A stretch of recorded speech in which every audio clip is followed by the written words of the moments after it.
ઓમ શ્રી ગણેશાય નમઃ. જય શ્રી કૃષ્ણ મિત્રો.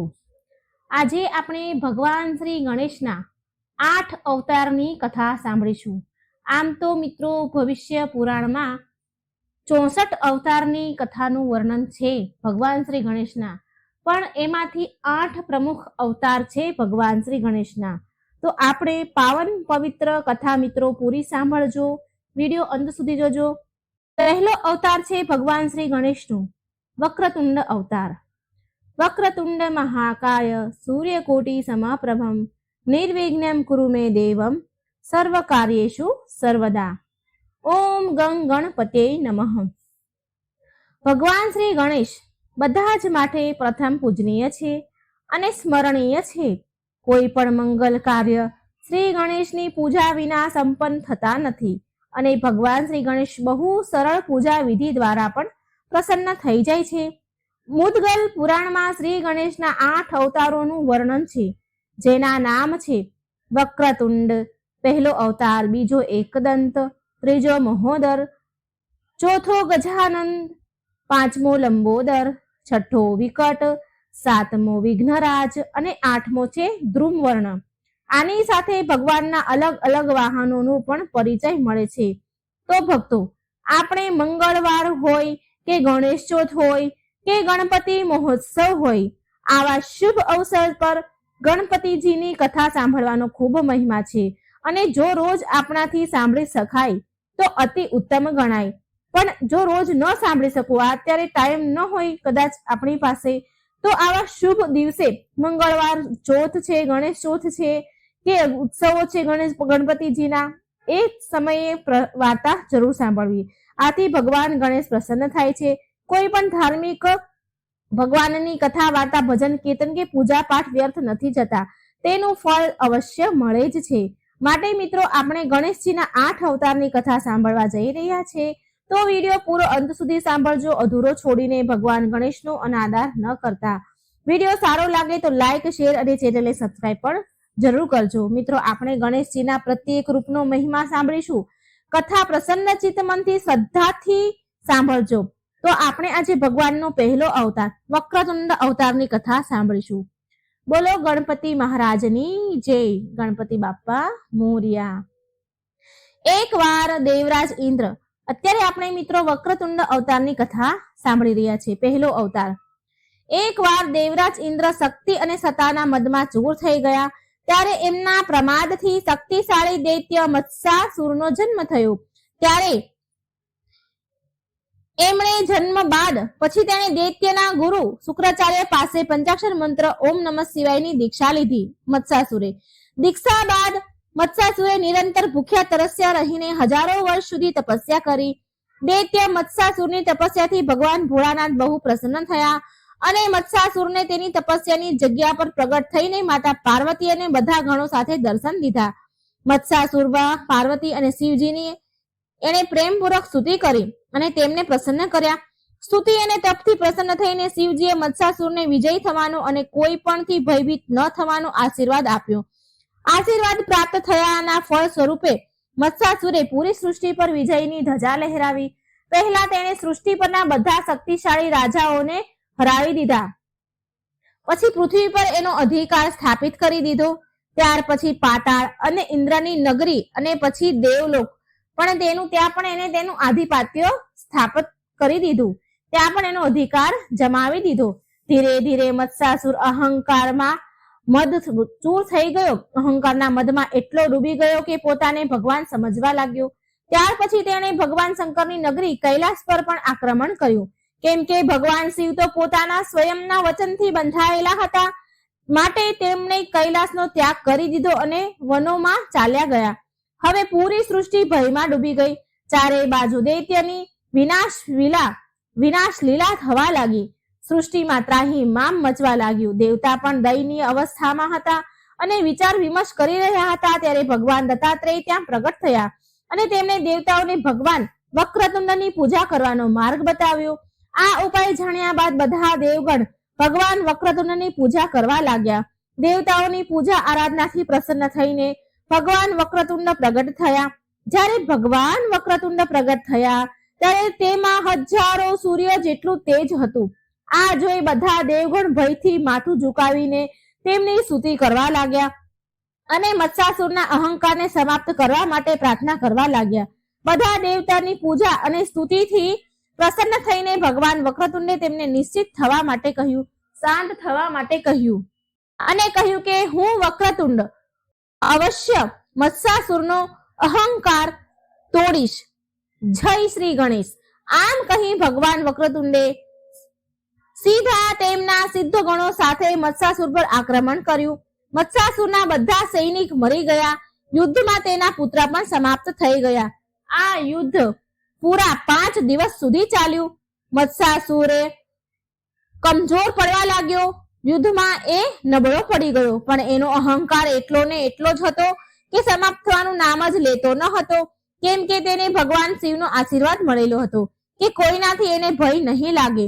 પણ અંતમાં જ્યારે મત્સાસુરની સેના સમાપ્ત થઈ ગઈ તો દૈત્ય ગુરુ શુક્રાચાર્યએ તેને વક્રતુંડના વાસ્તવિક સ્વરૂપનું જ્ઞાન આપ્યું. ત્યાર પછી મત્સાસુર ભગવાન વક્રતુંડના નજીક પહોંચ્યો તો ભગવાન વક્રતુંડનું હજારો સૂર્ય જેવું તેજ જોઈને એ ભય અને આતંકમાં ડૂબી ગયો અને ભગવાન વક્રતુંડની સ્તુતિ કરવા લાગ્યો. આ જોઈ ભગવાન વક્રતુંડે તેને અભય દાન આપ્યું અને ત્રણેય લોકથી મુક્ત થવાનો આદેશ આપ્યો. મત્સાસુરે ભગવાન વક્રતુંડને માન રાખ્યું અને ત્રણેય લોકને ત્યાગી અને વક્રતુંડની ભક્તિમાં લીન થઈ ગયો. ત્યારથી ભગવાન વક્રતુંડનું પૂજન બધા કરવા લાગ્યા. આ લીલા બાદ આ મંત્ર પ્રચલિત થયો અને બધા કાર્યને શરૂ કરતા પહેલા આ મંત્રને બોલવામાં આવે છે. વક્રતુંડ મહાકાય સૂર્યકોટિ સમપ્રભમ નિર્વિઘ્નમ કુરુ મે દેવમ સર્વ કાર્યેષુ સર્વદા. આનો અર્થ એ થાય છે ભક્ત મિત્રો કે હે વળેલી સૂંઢ વાળા, વિશાળ શરીર વાળા, કરોડો સૂર્યની આભા વાળા, વિઘ્નોને હરનારા, મારા બધા કાર્યને વિઘ્ન વિના સદાય પૂરા કરો અને તમારો આશીર્વાદ સદાય અમારી ઉપર રાખો. એટલા માટે ભક્તગણો કોઈ પણ શુભ કાર્ય કરતા પહેલા આ મંત્ર જરૂર બોલજો. નિશ્ચિત રૂપે તમારા બધા જ કાર્ય પૂરા થશે અને શ્રી ગણેશનો આશીર્વાદ પણ સદા તમારા ઉપર રહેશે. તો મિત્રો, આ હતી ભગવાન શ્રી ગણેશના પહેલો અવતાર વક્રતુંડ અવતારની કથા. જય શ્રી ગણેશ. હવે આપણે સાંભળીશું ભગવાન શ્રી ગણેશનો બીજો અવતાર એકદંત અવતારની કથા. એકદંત અવતાર ભગવાન શ્રી ગણેશનું નામ કેવી રીતે પડ્યું એ આપણે જાણીએ તો બ્રહ્માંડ પુરાણના ભાગ 31 અનુસાર જ્યારે પરશુરામજીએ કાર્તવીર્યનો વધ કર્યો તો એ ભગવાન શિવની અલકાપુરીમાં દર્શન કરવા માટે ગયા. પરશુરામજીએ ત્યાં સ્વામી કાર્તિકેય અને ભગવાન ગણેશને જોયા. તેમણે બંનેને પ્રણામ કર્યા. ભગવાન ગણેશને જોયા એટલે એ બંનેને પ્રણામ કર્યા અને તેના પહેલા પરશુરામજીએ નંદીજીની આજ્ઞા લીધી હતી એ સ્થાન પર પ્રવેશ કરવા માટે. તેમણે નંદીજીની આજ્ઞા લઈને ત્યાં પ્રવેશ કર્યો. ત્યાં ભગવાન શિવનું 4 યોજન વિસ્તાર વાળું એક મંદિર હતું. તે સમયે પરશુરામજી શિવ મંદિરમાં પ્રવેશ કરી રહ્યા હતા તો વિનાયક બોલ્યા કે એક ક્ષણ તમે અહીં ઉભા રહો. આ સમયે મહાદેવ તેમની પ્રિય પત્ની માં જગદંબા ઉમા સાથે શયન કરી રહ્યા છે. હું એક જ ક્ષણમાં ભગવાનની આજ્ઞા લઈને અહીં આવું છું. પછી અમે બંને ભાઈઓ તમને સાથે લઈ જશું, તમારો પ્રવેશ કરાવીશું, પણ તમે થોડા સમય માટે અહીં ઉભા રહો. પરશુરામજીએ કહ્યું, બાળક, તમે અનંતપુરમાં જઈને શિવ પાર્વતીને પ્રણામ કરી અને મારા વતી નિવેદન કરજો કે મને દર્શન આપવા માટે આવે. હું શિવ પાર્વતીના દર્શન કરીને તરત જ પાછો ચાલ્યો જઈશ. કાર્તવીર્ય અને સુચંદ્ર જે તેના પુત્રો, સૈનિકો અને બાંધવો સહિત હતા અને ઉપરથી અન્ય સહસ્ત્ર રૂપો પણ હતા જે બહુ માયાવાળા હતા, મહાબળવાન હતા. તો મેં ભગવાન શિવની કૃપાથી યુદ્ધમાં આ બધાને હણ્યા છે. માટે હું પ્રભુના ચરણમાં પ્રણામ કરીને મારા સ્થાન પર જતો રહીશ. આ સાંભળી ગણેશજીએ પરશુરામજીને બહુ જ મીઠી મધુર વાણીમાં કહ્યું કે હે મહાભાગ, એક માત્ર થોડી વાર ઉભા રહો, તમને મહાદેવના દર્શન જરૂર થશે. પરશુરામજી, મહાદેવ અત્યારે વિશ્વેશ્વરી મા ભવાની સાથે વિદ્યમાન છે. હે તાત, જ્યારે પતિ અને પત્ની એક આસન પર સ્થિત હોય, થઈને સંયુક્ત હોય, સાથે નિરત હોય તો એ સમયે જે કોઈ એ સુખનો ભંગ કરે છે એ નિશ્ચય નરકમાં ગમન કરે છે. આ તો સર્વ સાધારણ માટે પણ નિયમ છે. આ સાંભળી પરશુરામજી બોલ્યા કે આજે મેં તમારા મુખેથી નીકળેલા અપૂર્વ વચન સાંભળ્યા છે, તો તમે તમારા મુખેથી ભૂલથી નીકળી ગયા છે આ વચનો, કે તમે પછી જાણી જોઈને બોલ્યા છો? આ બધું તો વિકારોથી યુક્ત કામીઓના શાસ્ત્રનું નિદર્શન છે, અથવા કામ વાસનાથી વાસિત અંતકરણ વાળા જ આ વિષય પર ચર્ચા કરે છે. અને તમે તો વિકારોથી રહિત છો અને હજી બાળક પણ છો. તમે પછી તો તમને આવું વચન બોલતા કઈ દોષ નથી લાગતો? હે બાળક, હું તો અનંતપુરમાં જઈશ. તમે તો બાળક છો, તમારે આનાથી શું? માતા પાર્વતી અને પરમેશ્વર સંપૂર્ણ જગતના માતા પિતા છે. આટલું કહીને પરશુરામજી મંદિરની અંદર જવા માટે ઉતાવળા થયા. એ જ સમયે વિનાયક ઉભા થયા અને પરશુરામજીને રોકવા લાગ્યા. પહેલા તો બંને વચ્ચે બોલાચાલી થઈ અને પછી બંને વચ્ચે હાથાપાઈ એટલે કે યુદ્ધ થવા લાગ્યું. એટલામાં કાર્તિકેયજી એમને જોઈ ગયા. સ્વામી કાર્તિકેયજીએ બંનેને અલગ પાડ્યા. હવે સ્વામી કાર્તિકેયજીએ બંનેને છૂટા પાડ્યા, પરશુરામજીને અને ગણેશજીને. તો પરશુરામજીને ભગવાન ગણેશ અને કાર્તિકેયજી ઉપર બહુ જ ક્રોધ આવ્યો અને તેમનું પરશુર લઈને પ્રહાર કરવા માટે તૈયાર થઈ ગયા. ગજાનંદે જ્યારે જોયું કે પરશુરામજી ક્રોધમાં આવીને એમના પર પોતાના ઉપર પરશુ અસ્ત્રનો ઉપયોગ કરવા જઈ રહ્યા છે, તો ગણેશજીએ બહુ વેગથી તેમના હાથથી પરશુરામજીને ઉપર ઉઠાવીને ભૂલોક, સ્વર્ગલોક અને એનાથી પણ ઉપર મેહરલોક, જનલોક, તપલોક, સત્યલોક અને બીજા વૈકુંઠ લોકમાં લઈ ગયા. એ ભગવાન શંભુના પુત્ર ગજાનંદે ભૃગુવરને એની ઉપર ગૌલોકને દેખાડીને નીચેના સાતેય અનત, વિતલ, સુતલ, તલાતલ, રસાતલ, મહાત અને પાતાળ લોકને પણ દેખાડી દીધા. પછી નીચેના લોકથી ઉપર ઉઠાવીને ત્યાં તેને લઈને મૂક્યા જ્યાં તે પહેલા સ્થાન પર ઉભા હતા. વશિષ્ઠ બોલ્યા, હે ભૂતપતે, આ રીતે ગણેશજીએ પરશુરામજીને સારી રીતે ભ્રમણ કરાવી દીધું, બધા લોક બતાવી દીધા. ત્યારે તેમને બહુ બધા લોકના દર્શન કરીને પ્રસન્નતા મળી પરશુરામજીને, અને પોતાના બળ અને પરાક્રમને તુચ્છ સમજીને બહુ શોક પણ તેમને થયો હતો. આમ હર્ષ અને શોક બંને સમાઈને તેમણે તેમના પરભવનું ચિંતન કર્યું. એટલે કે જે આગળ ઘટના બની હતી, ગણપતિજી અને એમની વચ્ચે જે યુદ્ધ થયું હતું, એ એમને સ્મરણ થયું, એમને યાદ આવ્યું. એટલે પરશુરામજીએ તેમના પરશુને ગણેશજી પર ફેંક્યું.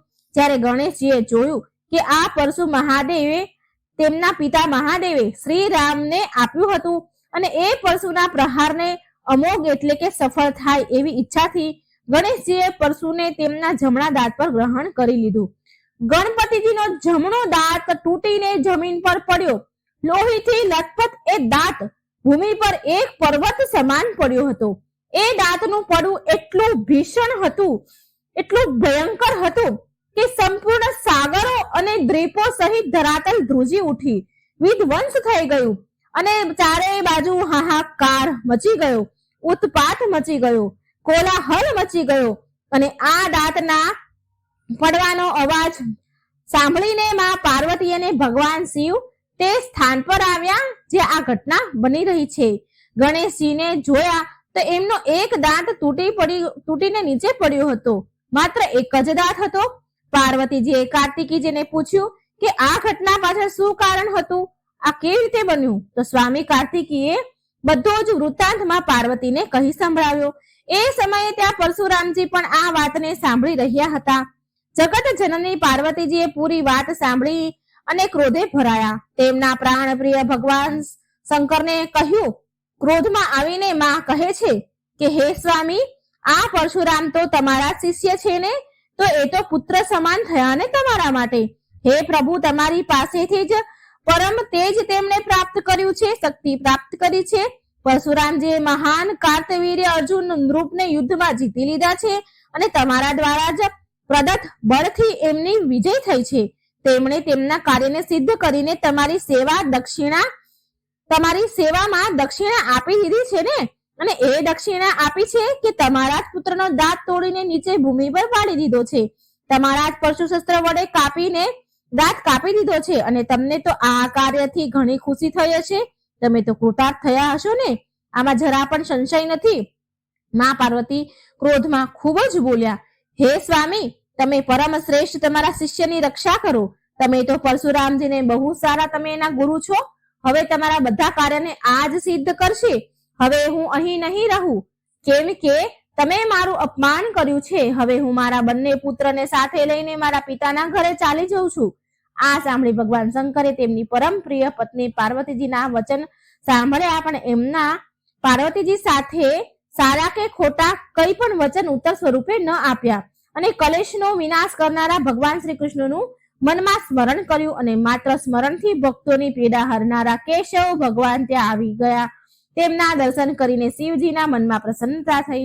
માં પાર્વતીજીએ સાક્ષાત પ્રભુનું આગમન જોયું તો એ પણ એમના બંને પુત્ર સાથે ત્યાં પ્રભુ જ્યાં પ્રગટ થયા તે સ્થાન પર આવ્યા અને તેમને પ્રણામ કર્યા. ત્યાર પછી પરશુરામજી પણ ત્યાં ભગવાન સામે આવ્યા અને તેમણે માથું નમાવ્યું અને પાર્વતીજીના ચરણોમાં પડી ગયા. પરંતુ પરશુરામજી પોતાની ભૂલનો પછતાવો કરતા હતા. પાર્વતીજીના ચરણોમાં પડ્યા અને માં પાર્વતીજીએ કોઈ સામે જવાબ ઉત્તર ન આપ્યો, કેમ કે માં પાર્વતી હજી પણ નારાજ હતા પરશુરામજીથી. તો ભગવાન શ્રી કૃષ્ણે તેમની પરમ મધુર વાણીથી પાર્વતીજીને પ્રસન્ન કરવા માટે કહ્યું કે હે પાર્વતીજી, તમે તો ખૂબ સુંદર મુખવાળા છો, જેની છટા સામે જો ચંદ્ર પણ તુચ્છ છે. તમારી અંદર તો અનંત ગુણ વિદ્યમાન છે. હવે તમે આ જમદગ્નિના પુત્ર પરશુરામને ક્ષમા કરી દો અને તમારી પાસે બેસાડો. તમારા પુત્રના અનેક નામ છે. આ ગણાધ્યક્ષ છે, માટે તેમને ગણેશ કહેવાયા છે. પ્રાણીઓ અને દેવતાઓના વિઘ્ન હરનારા છે, માટે તેમને વિઘ્નહર્તા કહેવાયા છે. બધા બ્રહ્માંડમાં ગણેશ એક જ લાંબા ઉદરવાળા છે, માટે એમને લંબોદરની ઉપાધિ પ્રાપ્ત થઈ છે. અને હવે એમને માત્ર એક દાંત છે, માટે હવે એ એક દંત કહેવાશે. એમનું મુખ ત્રાસુ હોવાના કારણે વક્રતુંડ કહેવાયા છે. આ ગજાનંદ વિકારોથી રહિત છે. આ ત્રયોદશી કલ્પના પૂર્વમાં કલમી ભવમાં મેં જ ગણેશજીને આ વરદાન આપ્યું હતું કે સર્વપ્રથમ તેમની પૂજા થશે, પછી જ પૂજાને સંપૂર્ણ માનવામાં આવશે. આમાં કોઈ સંશય નથી. પછી વશિષ્ઠજી બોલ્યા કે જ્યારે પાર્વતીજીએ શ્રી કૃષ્ણના વચન સાંભળ્યા તો માં શાંત થઈ ગયા અને તેમના ચરણમાં પડેલા પરશુરામજીને તેમના કર કમરથી એમના હાથથી ઉપર ઉઠાવીને તેમને પાસે બેસાડ્યા. પછી પરશુરામજીએ પાર્વતી અને ગજાનંદ પાસે એમના અપરાધની ક્ષમા માંગી, માફી માંગી અને આવી રીતે વિઘ્ન વિનાશક ગણપતિ એક દંત કહેવાયા. ગણપતિજીના એક દંત અવતારની કથા અલગ અલગ પુરાણમાં થોડી અલગ અલગ જોવા મળે છે અને આમ થવાનું કારણ એ છે કે દરેક કલ્પમાં આ ઘટના અલગ અલગ રીતે ઘટે છે. જેવી રીતે સ્વયં શ્રી કૃષ્ણએ કહ્યું કે કલમી ભવ કલ્પના આ ઘટના થોડી બીજી રીતે ઘટી હતી, પરંતુ તેનું પરિણામ એક જ નીકળ્યું હતું. આપણા ગણપતિ વક્રતુંડ એકદંત કહેવાયા. મારી પ્રાર્થના છે કે ગણપતિજીનો આ વિડીયો સાંભળનાર, કહેનાર, હોકારો ભરનાર બધાની ઈચ્છા ભગવાન પૂરી કરજો, બધાના વિઘ્ન હરજો અને તમારા દરેક કામ સફળ થાય. મિત્રો, આ હતી ભગવાન શ્રી ગણેશનો બીજો અવતાર એકદંત અવતારની કથા. બોલો ગણપતિ દાદાની જય. હવે આપણે સાંભળીશું ભગવાન શ્રી ગણેશનો ત્રીજો અવતાર મહોદર અવતારની કથા. ગણપતિજીનો ત્રીજો અવતાર મહોદર અવતાર છે. જ્ઞાન બ્રહ્માનું પ્રતીક માનવામાં આવે છે આ અવતારને, જેનું વાહન વૃષક છે. શ્રી ગણેશજીએ મહોદર અવતાર મોહાસુર નામના રાક્ષસનો વધ કરવા માટે લીધો હતો. પાર્વતીજીની લીલા અને મોહાસુરની ઉત્પત્તિ કેવી રીતે થઈ? કામદેવના આશ્રય અને મા પાર્વતીજીની લીલાથી ભીલડીને જોઈને ભગવાન શિવ તેના પર મોહી જાય છે. આ પ્રકારે ભગવાન શિવના મોહથી ઉત્પન્ન થયેલ મહાન પુરુષ જ મોહાસુર હતો. એ દૈત્ય ગુરુ શુક્રાચાર્યનો શિષ્ય હતો અને મોહાસુર નામનો જે રાક્ષસ હતો એ ભગવાન શિવનો જ પુત્ર હતો અને એ મોટો પરાક્રમી દાનવ હતો. એ દૈત્ય ગુરુ શુક્રાચાર્યનો શિષ્ય હતો. એકવાર તેણે શુક્રાચાર્યની સામે સર્વસ્વ વિજય મેળવવાની વાત વ્યક્ત કરી ત્યારે શુક્રાચાર્યએ તેના સૂર્યદેવની ઉપાસના કરવાની તેમને સલાહ આપી. દૈત્ય મોહાસુરે પૂરા ભક્તિભાવથી ભગવાન સૂર્યની આરાધના કરી. મોહાસુરના તપથી પ્રસન્ન થઈને સૂર્યદેવ મોહાસુરને દર્શન આપ્યા. ત્યારે પછી સૂર્યદેવ અને એની મનોકામના કહેવા કહ્યું, વર માંગવા કહ્યું. તો તો મોહાસુરે તે સર્વસ્વ વિજય થાય તેવું વરદાન માંગ્યું. ત્યારે સૂર્યદેવે તેને તથાસ્તુ કહ્યું અને ત્યાંથી અંતર્ધ્યાન થઈ ગયા અને મોહાસુર પાછો તેના સ્થાન પર ચાલ્યો ગયો. ત્યાર પછી શુક્રાચાર્યએ મોહાસુરને દૈત્યના રાજા ઘોષિત કર્યા અને તેના અભિષેક કર્યો અને તેને પરાક્રમથી ત્રણેય લોક પર કબજો જમાવી લીધો. મોહાસુરે તેના પરાક્રમના ડરથી બધા દેવતા અને ઋષિ મુનિઓ પહાડો અને જંગલોમાં સંતાઈને તેમના પ્રાણોની રક્ષા કરવા લાગ્યા.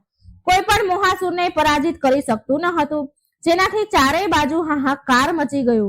બધા દેવતાઓ અને ઋષિઓને એ જ ચિંતા થતી હતી કે મોહાસુરના આપેલા કષ્ટથી કઈ પ્રકારે છુટકારો મળે. ત્યારે સ્વયં સૂર્યદેવ પ્રગટ થયા અને તેમણે દેવતાઓને કહ્યું કે તમે બધા મૂષક વાહન વાળા મહોદરની આરાધના કરો, માત્ર એ જ તમને આ સંકટથી છુટકારો અપાવી શકશે. સૂર્યદેવની વાત માનીને બધા દેવતાઓએ ભગવાન મહોદરને પ્રસન્ન કરવા ઘોર તપસ્યા શરૂ કરી દીધી. દેવતાની ઘોર તપસ્યાથી પ્રસન્ન થઈને ભગવાન મહોદર પ્રગટ થયા અને ઋષિ તથા દેવગણોની બધી વાત સાંભળ્યા બાદ તેમને અભય દાન વરદાન આપતા કહ્યું કે હે ઋષિ મુનિઓ, હું સંસાર અને જગતના કલ્યાણ માટે મોહાસુરનો સંહાર જરૂર કરીશ, તમે ચિંતા ન કરશો. આ બાજુ નારદ મુનિએ મોહાસુરને બતાવી દીધું કે ભગવાન મહોદર તમારો વધ કરવાનું નક્કી કરી લીધું છે. નારદજીની વાત સાંભળીને તેના ગયા બાદ મોહાસુરે રાજપુરોહિત શુક્રાચાર્યને પૂછ્યું કે ભગવાન મહોદર કોણ છે. ત્યારે શુક્રાચાર્યએ દૈત્યરાજ મોહાસુરને ભગવાન મહોદર વિશે કહેતા કહ્યું કે ભગવાન મહોદર જ આ સમસ્ત જગતના કર્તા છે. સમસ્ત દેવી દેવતા અને દૈત્યોનો પણ એમને જ ઉત્પન્ન કર્યા છે. એ પ્રભુ કાળના પણ મહાકાળ છે. તું એની શરણમાં ચાલ્યો જા. મોહાસુર, દૈત્યરાજ એ પણ અપનાવી લેશે, તને અપનાવી જરૂર લેશે, તને માફ કરી દેશે, ક્ષમા કરી દેશે. તું એના ચરણમાં ચાલ્યો જા. ત્યારે ભગવાન વિષ્ણુ ત્યાં મહોદર ભગવાનના દૂતના રૂપમાં જાય છે. દૈત્યરાજ મોહાસુર ભગવાન વિષ્ણુનું અતિથિ સત્કાર કરે છે તથા તેમનું ત્યાં પધારવાનું કારણ પૂછ્યું તો ભગવાન વિષ્ણુ કહે છે કે દૈત્યરાજ, હું ભગવાન મહોદરનો દૂત બનીને અહીં આવ્યો છું.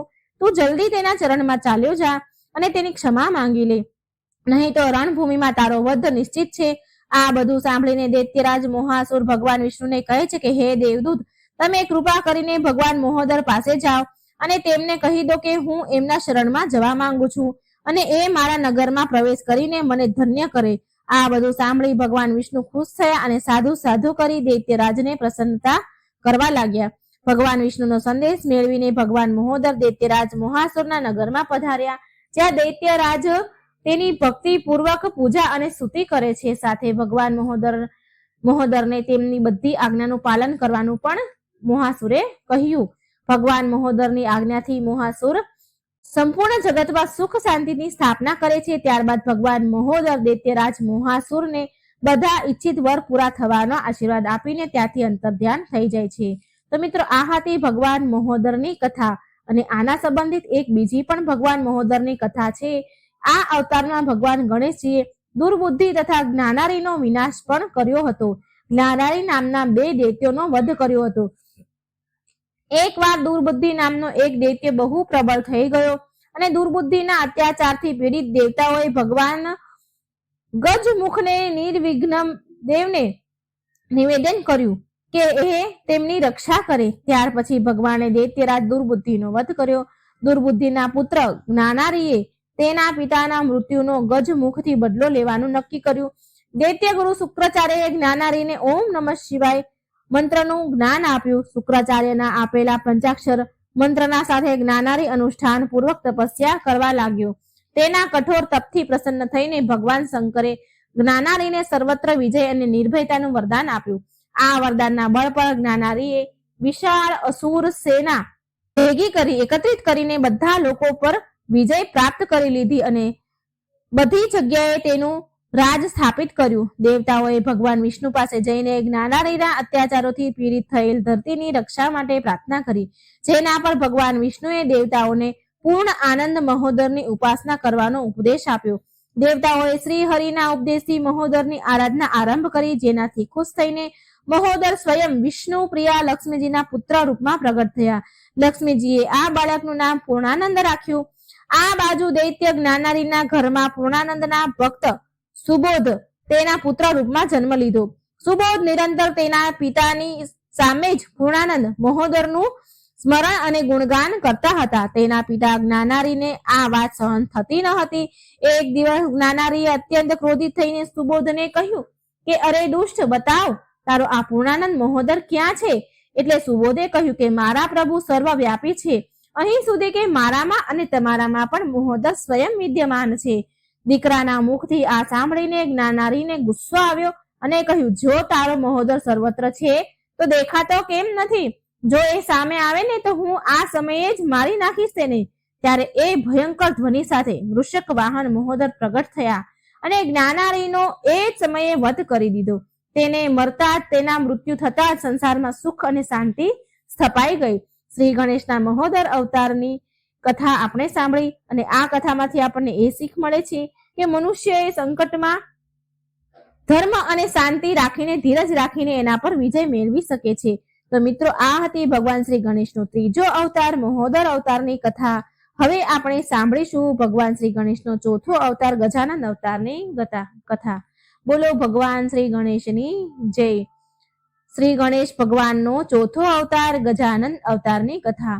મિત્રો, ભગવાન ગણેશના 8 અવતારમાંથી આપણે હવે સાંભળીએ ચોથો અવતાર ગજાનન અવતાર. ગજાનન મહારાજની જય. ભગવાન ગણેશનો ગજાનન અવતાર સાંખ્ય યોગીઓને સિદ્ધિ પ્રદાન કરનારો છે, કેમ કે ગજાનન અવતાર ખુદ સાંખ્ય બ્રહ્માના ધારક છે. ભગવાન શ્રી ગણેશજીએ આ અવતારમાં લોભાસુરનો વધ કર્યો હતો. પુરાણો અનુસાર ગજાનન અવતારનું વાહન પણ વૃષક જ છે. ગજાનન અવતારની કથા આ પ્રમાણે છે. જ્યારે એકવાર ભગવાન કુબેર કૈલાસ પર શિવજીના દર્શન કરવા માટે અચાનક પહોંચી ગયા, ત્યારે જગત જનની શિવા પણ ત્યાં ઉપસ્થિત હતા.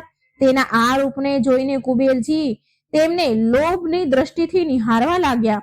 આ જોઈ ભગવાન શિવને બહુ ગુસ્સો આવ્યો અને તેમણે કુબેરજી તરફ ક્રોધભરી નજરે જોયું. તેનાથી ડરીને કુબેરજીએ તેની નજરમાં પાર્વતીથી હટાવી લીધી. કુબેર ભગવાન શિવની ક્રોધભરી અગ્નિભરી દ્રષ્ટિના કારણે ઉત્પન્ન થયેલ ડરથી લોહાસુરની ઉત્પત્તિ થઈ. જ્યારે અસુર કુબેરજીને પૂછ્યું કે એ ક્યાં રહેશે, તો કુબેરજીએ તેને શુક્રાચાર્ય પાસે જવાનું કહ્યું. લોભાસુરે તેની શક્તિને વધારવા માટે ગુરુ શુક્રાચાર્યની શરણ લીધી અને તેની પાસે દીક્ષા માંગી. એ સમયે શુક્રાચાર્યએ લોભાસુરને ભગવાન શિવના પંચાક્ષરી મંત્ર ઓમ નમઃ શિવાયની દીક્ષા આપી અને કહ્યું કે એ આ મંત્રથી ભગવાન શિવને ખુશ કરે અને એની ઉપાસના કરે. લોભાસુરે તપસ્યા માટે ખાવા પીવાનું બધું જ છોડી દીધું. તેની કઠોર તપસ્યાથી ભગવાન શિવ બહુ ખુશ થયા અને બોલ્યા કે તારે શું વરદાન જોઈએ છીએ? ત્યારે લોભાસુરે બહુ સમજદારી સાથે ભગવાન શિવ પાસે ત્રણેય લોકમાં વિજય માટે સામર્થ્ય અને નિર્ભયતાનું વરદાન માંગ્યું. લોભાસુરના લોભ પ્રવૃત્તિ હોવાના કારણે તેને ત્રણેય લોકની જીત્યા અને સાથે ભગવાન શિવનું કૈલાસ અને વૈકુંઠ પર પણ તેનો કબજો કરી લીધો. ભગવાન શિવ કૈલાસ પરથી સુંદરવન તરફ ચાલ્યા ગયા, કારણ કે તેમના વરદાનના કારણે જ લોભાસુર એનું સાહસ બતાવી રહ્યો હતો. આટલું મેળવી લીધા પછી લોભાસુર પૂરી રીતે અભિમાનથી ભરાઈ ગયો હતો, જેના કારણે તેણે ત્રણેય લોક પર હાહાકાર મચાવી રાખ્યો હતો. લોભાસુરથી હેરાન થઈને દેવતાઓએ દેવગુરુ મુનિની શરણ લીધી અને તેમના કહેવાથી દેવતાઓએ ભગવાન શ્રી ગણેશના ગજાનન અવતારની ભક્તિ ભાવથી ઉપાસના કરવાનું કહ્યું. ભક્તિભાવથી ઉપાસના કરી. દેવતાઓએ ઉપાસના અને દેવતાની ભક્તિ જોઈને ભગવાન શ્રી ગણેશ પ્રસન્ન થયા અને તેમણે ગજાનન અવતાર લઈ લીધો. ભગવાન શિવ સ્વયં લોભાસુર પાસે ગયા અને તેને ભગવાન ગણેશના ગજાનન અવતાર વિશે કહ્યું. તેમણે લોભાસુરને કહ્યું કે એ પોતે ગજાનનના શરણમાં જાય અને નહીં તો પછી યુદ્ધ માટે તૈયાર થઈ જાય. ભગવાન શ્રી ગણેશની યુદ્ધની ચેતવણી પહેલા જ લોભાસુરના ગુરુ શુક્રાચાર્યએ અસુરને ગજાનનની શરણમાં જવા માટે કહી દીધું હતું. ભગવાન શ્રી ગણેશના ગજાનન અવતારે લોભાસુર પાસેથી વૈકુંઠ અને કૈલાસની સાથે સાથે ત્રણેય લોકને જીતી લીધું. ભગવાન ગણેશનો મહિમા જોવા માટે લોભાસુરે તેના ચરણોમાં ખુદને શરણાગત કરી લીધો. ભગવાન ગણેશની આ કથા આપણને એ શીખવાડે છે કે આપણે ક્યારેય લોભ અને મોહ માયામાં ફસાવવું ન જોઈએ, કેમ કે એનો અંત એક ને એક દિવસ જરૂર થાય છે. ભગવાન શ્રી ગણેશને દરેક પૂજાની શરૂઆતમાં એટલા માટે જ પૂજવામાં આવે છે કે જેથી તેમની દ્રષ્ટિથી ભક્તોના સમસ્ત મોહ માયા અને લોભનો અંત થઈ જાય. તો મિત્રો આ હતી ભગવાન શ્રી ગણેશના ચોથા અવતાર ગજાનન અવતારની કથા. બોલો ભગવાન શ્રી ગણેશની જય. મિત્રો હવે આપણે સાંભળીશું ભગવાન શ્રી ગણેશનો પાંચમો અવતાર લંબોદર અવતારની કથા. ભક્તો, લંબોદરનો અર્થ થાય છે લાંબુ ઉદર એટલે કે મોટું પેટ. ભગવાન ગણેશનું મોટું પેટ એ દર્શાવે છે કે આપણે આપણા ક્રોધને પેટમાં દબાવીને રાખવો, કેમ કે ક્રોધ આપણે સંપૂર્ણ આપણો વિનાશ કરવા વાળો હોય છે. ક્રોધાસુરને દંડ આપવા માટે ભગવાન ગણેશે લીધો હતો લંબોદર અવતાર. આ વાત એ સમયની છે જ્યારે સમુદ્ર મંથનમાંથી નીકળેલા અમૃત કળશથી અસુરો દેવતા સાથે લડવા લાગ્યા. ત્યારે ભગવાન વિષ્ણુએ મોહિની અપ્સરાનું રૂપ ધારણ કર્યું. તેના મોહિની રૂપ જોઈને બધા રાક્ષસોનું ધ્યાન મોહિની રૂપ તરફ ચાલ્યું ગયું. મોહિની રૂપ એવું હતું કે દાનવ તો શું, સ્વયં ભગવાન શિવ પણ એના પર મોહિત થઈ ગયા હતા. તેના આ રૂપ જોઈને શ્રી હરિ મનમાં ને મનમાં હસતા હતા. મોહિની રૂપનો પછી તેમણે ત્યાગ કર્યો અને તેમના અસલ રૂપમાં આવી ગયા. આ જોઈ શિવજીને પોતાના પર બહુ ખિન્નતા થઈ, ગુસ્સો આવ્યો અને એ કારણથી જ એમના શરીરમાંથી એક અંશની ઉત્પત્તિ થઈ, જે મહાશક્તિ સંપન્ન અને અત્યંત પરાક્રમી અસુરમાં બદલી ગયો. એ અસુર જોવામાં અત્યંત ભયાનક હતા. તેના નેત્ર તાંબાના હતા, જેમાં અદ્ભુત ચમક હતી. એ ઉત્પન્ન થતા જ ચાલવા લાગ્યો અને શિવજીની પ્રેરણાથી એ દૈત્ય ગુરુ શુક્રાચાર્ય પાસે ગયો અને તેના ચરણોમાં પ્રણામ કરીને બોલ્યો, પ્રભુ, તમે મને તમારો શિષ્ય બનાવી લો અને તમે મને આજ્ઞા આપો કે હું શું કરું. એટલે શુક્રાચાર્ય બોલ્યા કે તું કોણ છે અને ક્યાંથી આવ્યો છે? તને અહીં કોણે મોકલ્યો? અસુરની વાત સાંભળીને ગુરુ શુક્રાચાર્યએ એની આંખો બંધ કરીને ધ્યાન કર્યું અને એ અસુર વિશે બધું જ જાણી ગયા. તેમણે એ અસુરને કહ્યું કે વત્સ, તારી ઉત્પત્તિ મહાદેવના ક્રોધ દ્વારા ઉત્પન્ન તેજથી થઈ છે. આ કારણથી તારું નામ ક્રોધાસુર છે. ભગવાન શિવના અંશથી ઉત્પન્ન થવાના કારણે તું એનો પુત્ર છે, માટે તું પરમ પ્રતાપી કહેવાઈશ. ગુરુ શુક્રાચાર્યની વાત સાંભળીને ક્રોધાસુર ખૂબ પ્રસન્ન થયા. દૈત્ય ગુરુ શુક્રાચાર્યએ તેને શિક્ષાઓમાં પારંગત કર્યો.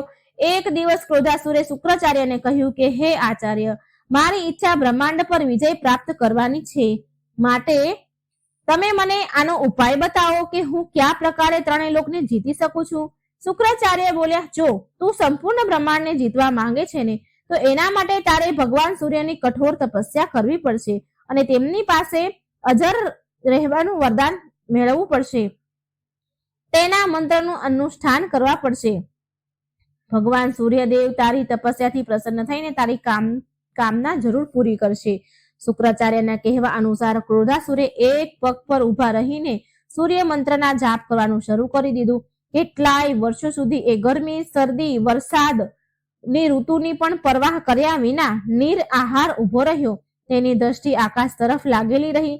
મનમાં ભગવાન શિવની ભક્તિ અને જીભ પર સૂર્ય મંત્ર હતા. સૂર્યદેવ ક્રોધાસુરની આવી કઠણ તપસ્યા જોઈને ભગવાન સૂર્યદેવ પ્રગટ થયા અને ક્રોધાસુરના માંગેલા વરદાનને તથાસ્તુ કહીને અંતર ધ્યાન થઈ ગયા. સૂર્યદેવના ત્યાંથી ચાલ્યા ગયા પછી ક્રોધાસુર પ્રસન્ન થઈ તેના સ્થાન પર તેના ઘરે ચાલ્યો ગયો અને શુક્રાચાર્યને મળ્યો. અને ક્રોધાસુરે શુક્રાચાર્યને કહ્યું કે મારા પ્રણામ સ્વીકાર કરો. તમારા શિષ્યને સૂર્યદેવ પાસેથી એ બધા જ વરદાન પ્રાપ્ત થઈ ચૂક્યા છે, જેનાથી હું પૂરા બ્રહ્માંડને જીતી શકું છું. શુક્રાચાર્ય બોલ્યા કે આ તો બહુ ખુશીનો વિષય છે. હવે તું પૂરા બ્રહ્માંડ પર વિજય મેળવી લે. મારા આશીર્વાદ સદા તારી સાથે છે. સૂર્યદેવથી મળેલા વરદાન દ્વારા ક્રોધાસુરને અજય રહેવાનું વરદાન મળી ગયું હતું. ક્રોધાસુરે ધરતી લોક તથા સ્વર્ગ લોક પર તેનું રાજ્ય સ્થાપિત કરી દીધું. તેને સૂર્યલોક પર પણ તેનું આધિપત્ય સ્થાપિત કરી દીધું. ભગવાન સૂર્ય તો પહેલેથી જ ક્રોધાસુરને આશીર્વાદ આપી ચૂક્યા હતા, માટે એમને સૂર્યલોક પણ છોડી દેવું પડ્યું. ક્રોધાસુરે વૈકુંઠ અને કૈલાસ પર પણ કબજો કરી લીધો. ત્યાર પછી બધા દેવતાઓએ ભગવાન ગણેશની ઉપાસના કરવાની શરૂ કરી દીધી. ભગવાન ગણેશ બધા દેવતાની પ્રાર્થના સાંભળીને લંબોદર રૂપમાં અવતાર લઈને પ્રગટ થાય છે. એટલે દેવતાઓએ કહ્યું કે હે ગજાનંદ, ક્રોધાસુરે ચારેય બાજુ હાહાકાર મચાવી દીધો છે, અમારી રક્ષા કરો પ્રભુ. ગજાનંદ બોલ્યા કે તમે બધા દેવતા શાંત થઈ જાઓ, નિશ્ચિત થઈ જાઓ. મારા હોવા છતાં કોઈનો પણ એ વાળ વાકો નહીં કરી શકે. કોઈનો પણ વાકો વાળ હું નહીં થવા દઉં. સમસ્ત અસુરોનો નાશ કરી દઈશ. ત્યાર પછી ભગવાન ગણેશ લંબોદર રૂપમાં તેની સાથે સેના પણ લીધી અને સેના સાથે ક્રોધાસુર સાથે યુદ્ધ કરવા જાય છે. ક્રોધાસુર જ્યારે રણક્ષેત્રમાં પહોંચ્યા તો તેને જોયું કે સામે ભગવાન ગણેશ લંબોદર રૂપમાં ઊભા છે. તેમનો વેશ વિચિત્ર છે. 3 આંખો છે, લાંબુ પેટ છે, નાભીમાં શેષ નાગ વીંટાયેલો છે. એ ક્રોધપૂર્વક ક્રોધાસુર બોલ્યો કે તું મારી સાથે યુદ્ધ કરીશ? હા હા હા, આજ તો તું મૃત્યુથી નહીં બચી શકે. ભગવાન લંબોદર ક્રોધાસુરની વાત સાંભળીને હસે છે. બંને તરફથી યુદ્ધ શરૂ થઈ જાય છે. ઘણી વાર સુધી યુદ્ધ ચાલ્યા બાદ અંતમાં શ્રી ગણેશની સેના અસુરની સેનાનો વધ કરી નાખે છે અને ક્રોધાસુર ભગવાન લંબોદર સામે હાર માની લે છે. કહે છે કે મને ક્ષમા કરી દો પ્રભુ, હું તમને ઓળખી ન શક્યો, મને ક્ષમાદાન આપો. લંબોદર બોલ્યા કે હે મૂર્ખ, તે આટલું પરાક્રમી શરીર પામીને પણ અધર્મનું કામ કર્યું છે, પણ છતાંય હું તને ક્ષમા કરું છું, કારણ કે તું મારા શરણમાં આવ્યો છે અને મારી શરણમાં જે કોઈ પણ આવે છે હું એને ક્ષમા કરી દઉં છું. હું તો સમસ્ત પ્રાણીઓના શરીરમાં નિવાસ કરવા વાળો છું. જા, હું તને ક્ષમાદાન આપું છું. પાતાળ લોકમાં જઈને નિવાસ કર. ક્રોધાસુર બોલ્યો, જેવી તમારી આજ્ઞા ભગવાન. ક્રોધાસુર ભગવાન લંબોદરની આજ્ઞાનું તરત જ પાલન કરે છે અને એ જ સમયે પાતાળ લોકમાં ચાલ્યો જાય છે. આ જોઈ બધા દેવતાઓએ ભગવાન ગણેશના લંબોદર અવતાર પર ફૂલોનો વરસાદ કર્યો. કહેવાય છે કે ત્યારથી જ ભગવાન ગણેશના એ અવતારને લંબોદર અવતાર કહેવામાં આવ્યો. મિત્રો, આ હતી ભગવાન શ્રી ગણેશના 5મો અવતાર લંબોદર અવતારની કથા. જય શ્રી ગણેશ. હવે મિત્રો આપણે સાંભળીશું ભગવાન શ્રી ગણેશનો 6થા અવતારની કથા, વિકટ અવતાર કથા. વિકટનો અર્થ છે વિશાળ. ઓમ શ્રી ગણેશાય નમઃ. ગણપતિ દાદાની જય. કહેવાય છે કે વિકટ ભગવાન ગણપતિ મયુર પર બેસીને ભક્તોની પોકાર પર જલ્દી આવે છે. ગણપતિજીને વિકટ રૂપમાં ત્યારે આવવું પડ્યું હતું જ્યારે સંસારમાં કામાસુર નામના દૈત્યનો મહાપ્રકોપ છવાયેલો હતો. દેવતાઓ, ઋષિ મુનિઓ બધા જીવ ત્રાહી ત્રાહી કરતા ભગવાન વિષ્ણુ જ્યારે જલંધરની પત્ની વૃંદાના નજીક ગયા તો એક બહુ તેજસ્વી પુત્ર જન્મ્યો. તેનું નામ હતું કામાસુર. કામાસુરે તેના દૈત્ય ગુરુ શુક્રાચાર્યની શરણ લીધી. શુક્રાચાર્યએ તેની દીક્ષા આપીને ભગવાન શિવના પંચાક્ષર મંત્રથી શિવજીના વરદાન માટે એમને પ્રેરણા આપી. રાક્ષસ કામાસુરે શિવજીને કઠોર તપસ્યા કરી. શિવજીની કઠોર તપ કર્યું. ભક્ત કામાની કઠોર તપસ્યા જોઈને ભગવાન ભોળાનાથ વિવશ થઈને પ્રગટ થયા અને કામાસુરને પૂછ્યું કે તારે શું જોઈએ છે વત્સ? કામાસુર બોલ્યા કે મારે તમારા ચરણોની ભક્તિ અને બ્રહ્માંડનું રાજ્ય જોઈએ છે. હું બળવાન થઈ જાઉં અને મૃત્યુંજય થઈ જાઉં. શિવજી બોલ્યા તથાસ્તુ, જેવું તું વિચારે છે એવું જ ફળ તને મળે. આમ કહીને ભગવાન શિવ અંતર ધ્યાન થઈ ગયા. કામાસુર વરદાન મેળવીને ગુરુ શુક્રાચાર્યની પાસે ગયા. શુક્રાચાર્ય દેવતાઓને સમૂળથી નષ્ટ કરવા માટે કામાસુરને પ્રેરિત કરે છે. તેના વિવાહ મહિષાસુરની રૂપવતી પુત્રી તૃષ્ણા સાથે કરાવે છે. તેના વિવાહમાં ભેગા થયેલા એકત્રિત થયેલા બધા દૈત્ય વચ્ચે કામાસુરને દેવતાના પદ પર શુક્રાચાર્ય બેસાડી દે છે. દૈત્યરાજ કામાસુરે બધા દૈત્ય સાથે પૃથ્વી પર ચડાઈ કરી દીધી. બહુ રક્તપાત મચાવીને પૃથ્વી જીતી લીધી. પૃથ્વીના બધા રાજા આત્મસમર્પણ કરી ચૂક્યા હતા. પછી 3 લોકને પ્રાપ્ત કરવા માટે એ ઇન્દ્ર, વરુણ, યમ વગેરે બધાને પરાસ્ત કરીને ત્રિલોકી બની ગયો.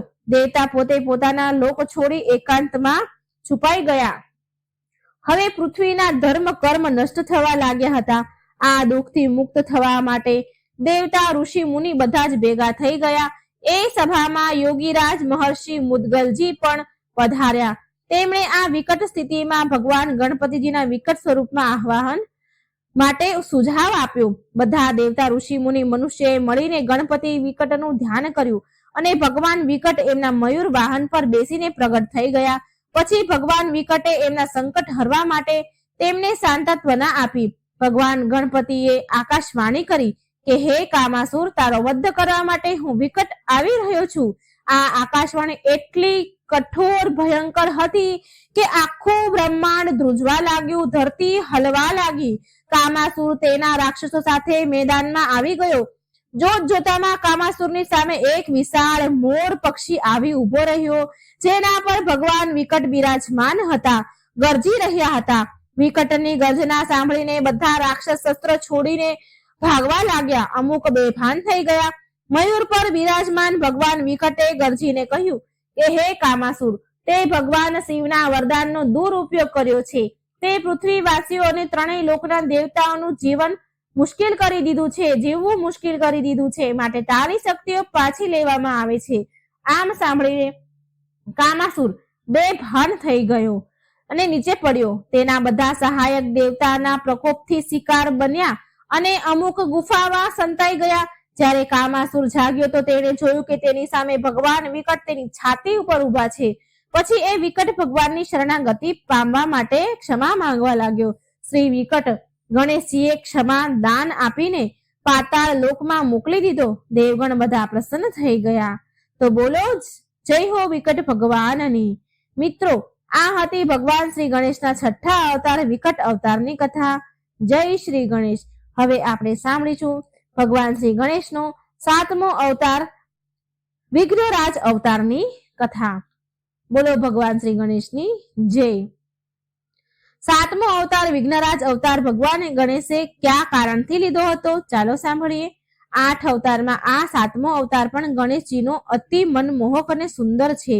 ભગવાન શ્રી ગણેશનો વિઘ્નરાજ અવતાર ભગવાન શ્રી વિષ્ણુ અને બ્રહ્માના વાચક છે. શેષ નાગની સવારી કરવા વાળા છે અને મમતાસુરનો સંહાર કરનાર છે. તો શરૂ કરીએ આજની આ કથા. જય શ્રી ગણેશ. ગણેશ પુરાણ અનુસાર એકવાર માતા પાર્વતી એમની સખીઓ સાથે ઉપવનમાં બેસીને વાતો કરી રહ્યા હતા. વાત કરતા કરતા માં પાર્વતી કોઈ વાત પર જોરથી હસવા લાગ્યા. તેમનું આ હાસ્ય એટલું તીવ્ર હતું કે એમના હાસ્યથી એક પુરુષની ઉત્પત્તિ થઈ. એ પુરુષ પર્વત આકાર નો હતો, પરંતુ દેખાવમાં અત્યંત મનોરમ હતો, જોવામાં સુંદર હતો. માતા પાર્વતી એને જોઈને અચંબિત થઈ ગયા. એ વિચારવા લાગ્યા કે આ કોણ છે, ક્યાંથી આવ્યો છે. પછી માએ એ પુરુષને પૂછ્યું કે તારું પ્રયોજન શું છે? આ સવાલ પર એ પુરુષે હાથ જોડી માતા પાર્વતીજીને કહ્યું કે હે માતા, હું તમારા હાસ્યથી ઉત્પન્ન થયો છું અને તમારો જ પુત્ર છું. તમે જે આજ્ઞા આપશો હું એનું પાલન કરીશ. ત્યારે દેવી પાર્વતીએ પર્વત આકાર પુરુષને કહ્યું કે હું મારા પ્રાણ પ્રિય ભગવાન શિવથી રીસાઈને આ ઉપવનમાં બેઠી હતી.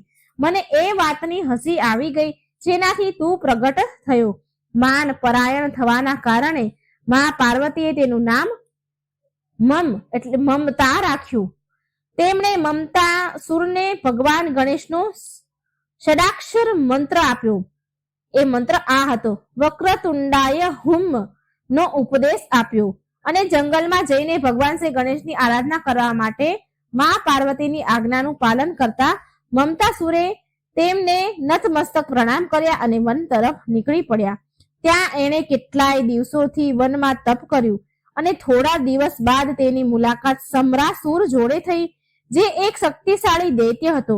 સમરાસુરે તેને કેટલીય અસુર વિદ્યાઓ શીખવાડી. એણે મમતાસુરને ગણનાયક ઉપાસના કરવા માટે કહ્યું.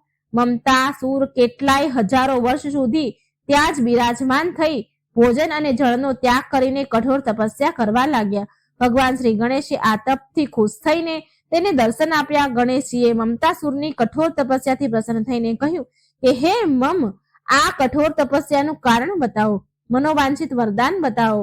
મમતાસુરે આ સાંભળતા જ ભગવાન શ્રી ગણેશથી બ્રહ્માંડનું રાજ્ય અને અમૃતવની માંગ કરી. ભગવાન ગણેશ આ સાંભળીને અચંબિત થઈ ગયા, પરંતુ એમણે કહ્યું કે હે અસુર, તારી આ મનોકામના દુસાધ્ય છે, પરંતુ છતાં પણ તારી બધી કામના જરૂર પૂરી થશે.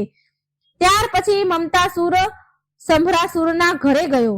સંભરાસુર વરદાન વિશે સાંભળીને ઘણો ખુશ થઈ ગયો અને તેનો સંબંધ મમતાસુર સાથે સારો કરવા માટે, ગાઢ બનાવવા માટે તેની સુંદર કન્યા મોહિની સાથે મમતાસુરના વિવાહ કરાવી દીધા.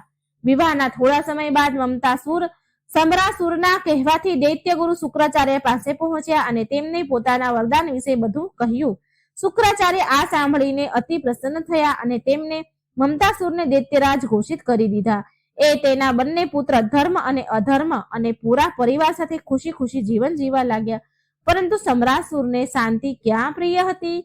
તેણે મમતાસુરને બ્રહ્માંડ વિજય કરવા માટે ઉપસાવ્યા. મમતાસુર શુક્રાચાર્યનો આશીર્વાદ લઈને પૂરા બ્રહ્માંડ પર વિજય પતાકો લહેરાવા નીકળી પડ્યા.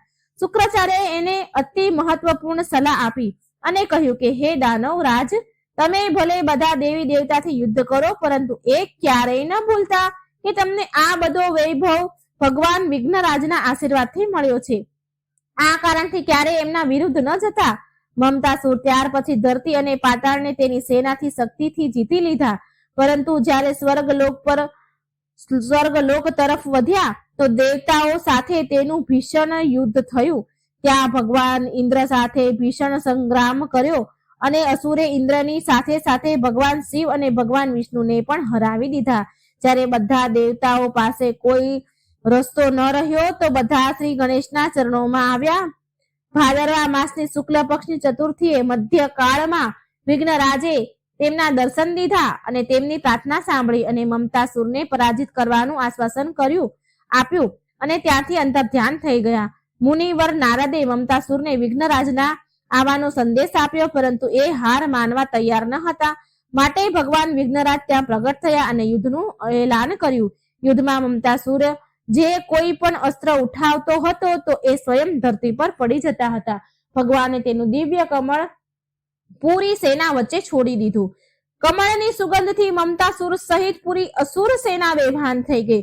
જ્યારે મમતાસુરને ભાન આવ્યું તો તેણે ભગવાન શ્રી વિઘ્નરાજને તેમની સામે જોઈને તેમની માફી માંગી અને ધર્મની સ્થાપના એકવાર ફરી કરવાની યાચના કરી. આવી રીતે ભગવાન વિઘ્નરાજે મમતાસુરને ધર્મનો રસ્તો બતાવ્યો. વિઘ્નરાજે મમતાસુરને કહ્યું કે જ્યાં તેમનું સ્મરણ ન હોય ત્યાં તેનું રાજ્ય સ્થાપિત કરે, ગણેશ ભક્તો અને તેમના સેવકોનું સન્માન કરે.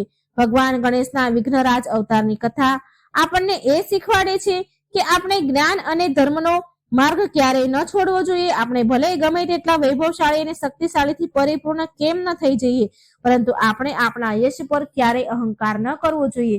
જ્યારે સુખ, શાંતિ અને સરળતા ભર્યું જીવન જીવતા હંમેશા ધર્મના માર્ગ પર ચાલતું રહેવું જોઈએ. તો આ પ્રમાણે આપણા શ્રી ગણેશજીનો 7મો અવતાર વિઘ્નરાજ અવતારની કથા અહીં સમાપ્ત થાય છે. જય શ્રી ગણેશ. હવે આપણે સાંભળીશું ભગવાન ગણેશનો 8મો છેલ્લો અવતાર ધ્રુમવર્ણ અવતારની કથા. વિઘ્નહર્તા દેવ શ્રી ગણેશ ભગવાનની જય. ભગવાન શ્રી ગણેશ માનવ જાતિના કલ્યાણના કષ્ટોનું હરણ કરવા માટે 8 વાર અવતાર લીધો. તેમાંથી એક અવતાર ધ્રુમવર્ણ અવતાર લીધો હતો, જે 8મા અવતારના રૂપમાં છે. આજે આપણે એ જ અવતારની કથા સાંભળીએ. ધ્રુમવર્ણ અવતાર. આ અવતારની ઉત્પત્તિ અહંતાસુર નામના દૈત્યથી દેવતાઓને અને પૂરા બ્રહ્માંડને મુક્ત કરવા માટે કરવામાં આવ્યો હતો. ધ્રુમવર્ણ અવતાર કેવી રીતે લીધો, આના વિશે જાણીએ તો પૌરાણિક કથા અનુસાર એકવાર બ્રહ્માજીએ સૂર્યદેવને કર્મ અધ્યક્ષનું પદ સોંપી દીધું. આ કારણે તેમનામાં સૂર્યદેવમાં બહુ અહમ અને ઘમંડનો ભાવ આવી ગયો. આ ભાવના કારણે સૂર્યદેવને અચાનક છીંક આવી. આ છીંકથી એક દૈત્ય પુરુષ પ્રગટ થયો. આ દૈત્ય બહુ વિશાળ અને બળશાળી હતો. એ દૈત્ય હતો એટલે એ દૈત્ય ગુરુ શુક્રાચાર્યના શિષ્ય બન્યો. તેનું નામ અહંતાસુર પડ્યું. આ દૈત્ય પૂરા બ્રહ્માંડ પર તેનો કબજો કરવા માંગતો હતો. અહંતાસુરે આ વાત તેના ગુરુ શુક્રાચાર્યને કહી. તેમણે અહંતાસુરને શ્રી ગણેશજીના મંત્રની દીક્ષા આપી. દીક્ષા લઈને તે વનમાં ચાલ્યો ગયો અને પૂરા ભક્તિભાવ સાથે ગણેશજીની કઠોર તપસ્યા કરવા લાગ્યો. અહંતાસુરે હજારો વર્ષ સુધી શ્રી ગણેશજીની તપસ્યા કરી. તેની નિષ્ઠા જોઈને ભગવાન શ્રી ગણેશે તેને દર્શન આપ્યા. બાપાએ તેને વર માંગવા કહ્યું. ત્યારે અહંતાસુર ભગવાનથી બ્રહ્માંડના રાજ્યની સાથે અમરતા અને અજયતા થવાનું વરદાન માંગ્યું. શ્રી ગણેશજીએ તેમને માંગેલું વરદાન દીધું. અહંતાસુરને આ વરદાન મળવાથી શુક્રાચાર્ય બહુ ખુશ થઈ ગયા. ત્યાર પછી અહંતાસુરને દૈત્યના રાજા બનાવી દીધા અને પછી તેના વિવાહ કરાવી દીધા અને તેનાથી તેને 2 પુત્ર થયા. અહંતાસુર તેના સસરા સાથે ગુરુ સાથે વિજયશ્રી યોજના બનાવી, વિશ્વ વિજયની યોજના બનાવી. પોતાની ઈચ્છા પૂરી કરવા માટે તેણે કામ શરૂ કરી દીધું અને તેને ખુદ યુદ્ધ શરૂ કર્યું, જેનાથી બધી જગ્યાએ હાહાકાર મચી ગયો. પૃથ્વી પર અહંતાસુરે તેનું આધિપત્ય જમાવી દીધું. પછી તેણે સ્વર્ગ પર આક્રમણ કર્યું. દેવતાઓ પણ તેની સામે ટકી ન શક્યા. સ્વર્ગ પર પણ એણે કબજો કરી લીધો. પછી પાતાળલોક, પછી નાગલોક પર પણ તેને અધિકાર જમાવી લીધો. બધા દેવતા ભગવાન શિવ પાસે આવ્યા અને દુઃખનો ઉપાય જાણવા કહે છે. એ બધા ભગવાન શિવ પાસે ગયા. શિવજીએ દેવતાઓને ગણેશજીની ઉપાસના કરવાનો ઉપાય બતાવ્યો. દેવતાઓએ શ્રી ગણેશજીની આરાધના કરવાનું શરૂ કરી દીધું અને ગણપતિજીએ તેમને ધૂમ્રવર્ણના રૂપમાં દર્શન આપ્યા. શ્રી ગણેશજીએ દેવતાઓને આશ્વાસન આપ્યું કે તે અહંતાસુરના અત્યાચારથી મુક્તિ જરૂર અપાવશે. દેવર્ષિ નારદને ધૂમ્રવર્ણના દૂત બનાવીને અહંતાસુર પાસે દેવતાઓએ મોકલ્યા. તેમણે કહ્યું કે જો તેણે અત્યાચાર ન રોક્યો અને ગણેશજીની શરણમાં ન આવ્યો તો એનો અંત નિશ્ચિત છે. પણ અહંતાસુર તેના ઘમંડના કારણે માન્યો નહીં. જ્યારે આ ખબર શ્રી ધૂમ્રવર્ણને મળી તો તેમણે તેનો પાસ અસુર સેના પર છોડી દીધો. આના પ્રભાવથી અસુર કાળનો ગ્રાસ બનવા લાગ્યા. આ જોઈ અહંતાસુર ડરી ગયો અને તેણે શુક્રાચાર્ય પાસેથી આનો ઉપાય પૂછ્યો તો દૈત્ય ગુરુએ પણ તેને ધૂમ્રવર્ણના શરણમાં જવા માટે કહ્યું. આ સાંભળી અહંતાસુર શ્રી ધૂમ્રવર્ણના શરણમાં ચાલ્યો ગયો અને તેની માફી માંગવા લાગ્યો. ત્યારબાદ શ્રી ગણેશજીએ તેને પ્રાણ દાન આપી દીધા અને સાથે તેને બધા ખરાબ કામ છોડવા માટે કહ્યું. આ પ્રકારથી આ ગણેશજીનો 8મો અવતારની કથા મિત્રો અહીં સંપન્ન થાય છે. કહેવાય છે કે શ્રી ગણેશ કળિયુગના અંતમાં એકવાર ફરી અવતાર લેશે. આ અવતારમાં તેમનું નામ ધ્રુમવર્ણ કે શુભ કર્ણ હશે. એ દેવદત્ત નામના નીલા રંગના ઘોડા પર 4 ભુજાઓથી યુક્ત થઈને સવાર હશે અને તેમના હાથમાં ખડક હશે.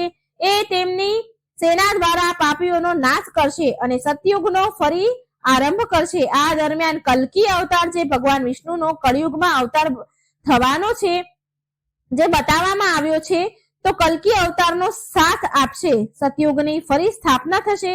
આવું આપણને ગણેશ પુરાણ અનુસાર જાણવા મળે છે. આ વર્ણન ગણેશ પુરાણમાં છે. તો મિત્રો આ હતી ભગવાન શ્રી ગણેશના 8 અવતારની કથા અને ધ્રુમ્રવર્ણ અવતારની છેલ્લી કથા. તો મિત્રો ખૂબ સરસ ભગવાન શ્રી ગણેશના અવતારની કથા મિત્રો મેં તમારી સમક્ષ રજૂ કરી છે. વિડીયો સારો લાગે તો લાઈક શેર કરવાનું ભૂલશો નહીં. આટલી મહેનતથી વિડીયો બનાવ્યો છે તો સબસ્ક્રાઇબ કરી દેજો અને શેર પણ જરૂર કરજો. અને તમને આ કથા કેવી લાગી એ મને એકવાર કોમેન્ટ બોક્સમાં જરૂર જણાવજો મિત્રો. જય શ્રી ગણેશ. જય શ્રી કૃષ્ણ. રાધે રાધે. Thank you.